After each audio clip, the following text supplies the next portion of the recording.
परम पुरुष का स्वगत कथन क्या है? स्वगत कथन है, मय्येव सकलं जातं मयि सर्वं प्रतिष्ठितं मयि सर्वं लयं याति तद ब्रह्माद्वयम् अस्म्यहम्। सब कुछ मुझसे ही आता है, मुझ में ही रहता है और पुनः मुझ में ही वापस चला जाता है। मय्येव सकलं जातं, सब कुछ मुझसे ही आता है, अर्थात परम पुरुष ने मन ही मन इच्छा की कि कुछ बनाया जाए, कि वहाँ मेरे विचारों का प्रक्षेपण हो, मेरे आभ्यंतरीण मानस में ही विचारों का प्रक्षेपण हो और विश्व का निर्माण हो। विश्व का निर्माण इसी प्रकार हुआ। उन्होंने इच्छा की, किंतु क्यों इच्छा की? दार्शनिक उसका उत्तर देने में असफल हो जाते हैं। उन्होंने ऐसा किया क्योंकि वे विश्व का निर्माण करें। कौन उनको जान सकता है? कौन उनका उद्देश्य जान सकता है कि उन्होंने विश्व का निर्माण क्यों किया? किंतु उन्होंने निर्माण किया। दार्शनिकों को यह ज्ञात नहीं है कि उनके मन में विश्व के निर्माण का भाव क्यों आया। कुछ ही दिनों पहले मैंने तुम्हें बताया था कि दार्शनिक जहाँ विफल हो जाते हैं, भक्तगण सफल हो जाते हैं। यहाँ दार्शनिक इस प्रश्न का संतोषजनक उत्तर देने में असफल हो जाते हैं। न केवल इतना ही, बल्कि वे स्वयं को भी संतोषजनक उत्तर देने में विफल हो जाते हैं। किंतु भक्त उत्तर दे सकते हैं, क्योंकि उनके मन में परम पुरुष के लिए गहरा प्रेम है, आंतरिक प्रेम है, अज्ञात प्रेम है, छिपा हुआ अंतरतम का प्रेम है। वे कहते हैं, हम जानते हैं कि कारण क्या है। मेरे प्रभु अकेले थे। यदि आपको अकेले एक घर में रहने को विवश कर दिया जाए तो आप लगभग पागल हो जाएंगे। संपूर्ण विश्व में अकेले रहने की तो बात ही दूसरी है। स वा एको तदा दृष्टा न पश्यत दृश्यमेकराट मेने संतमिवात्मानं सुप्त शक्तिर सुप्त दृक्। मेरे प्रभु अकेले थे। उनमें देखने की, सुनने की, सूंघने की, बोलने की, कुछ भी और सब कुछ करने की क्षमता थी, किंतु कोई दूसरी सत्ता नहीं थी जिससे वे बोलते, जिससे वे प्रेम करते, जिसे बताते, जिसे यह कहते हुए दंड देते कि मेरे पुत्र, तुमने गलती क्यों की? क्या तुम दंड के उपयुक्त नहीं हो? तुम्हें दंड मिलना चाहिए। उस समय वे किसी को दंड नहीं दे सकते थे, क्योंकि तब वहाँ कोई और था ही नहीं, क्योंकि उनके परे कुछ था ही नहीं, उनके बाहर भी नहीं। अतः वे किसी दूसरे को प्रेम करने के लिए या दंड देने के लिए पा नहीं सकते थे। मैंने घृणा शब्द का प्रयोग नहीं किया है, क्योंकि वे घृणा करना जानते ही नहीं। वे दो कार्य नहीं कर सकते।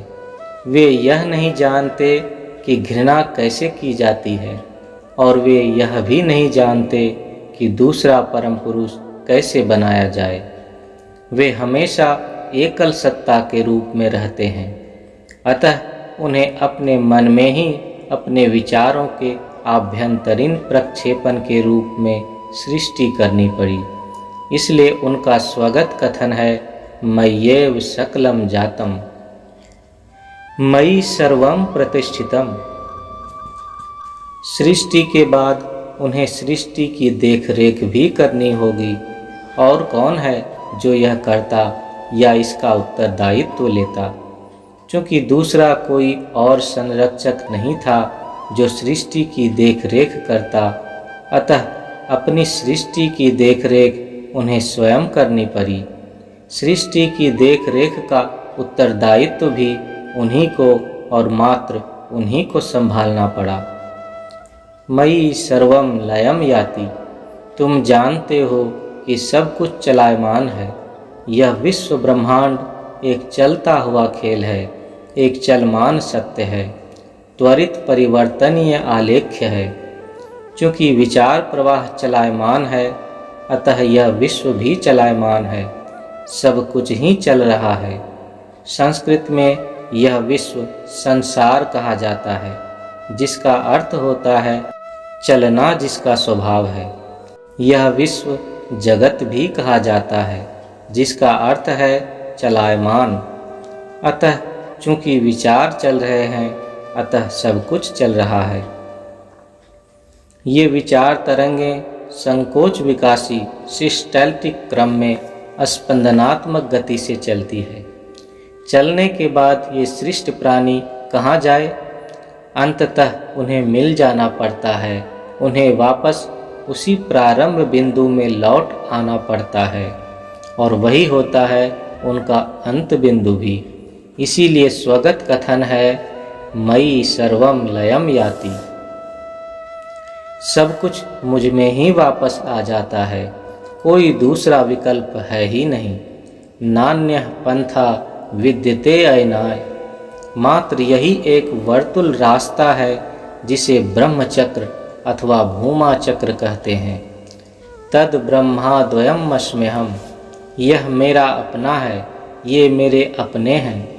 मैं अपनी सृष्टि, स्थिति, पालन पोषण और अंततः सब कुछ को अपने में वापस ले लेने के कर्तव्य में लगा हुआ हूँ। यह मेरा कर्तव्य है, और इस कर्तव्य के कारण ही मैं ब्रह्म के नाम से जाना जाता हूँ। मैं एकल तत्व हूँ, दो ब्रह्म नहीं हो सकते, दो परम पुरुष नहीं हो सकते। मेरी बस दो अपूर्णताएं हैं। प्रथमतः मैं दो परम पुरुष नहीं बना सकता।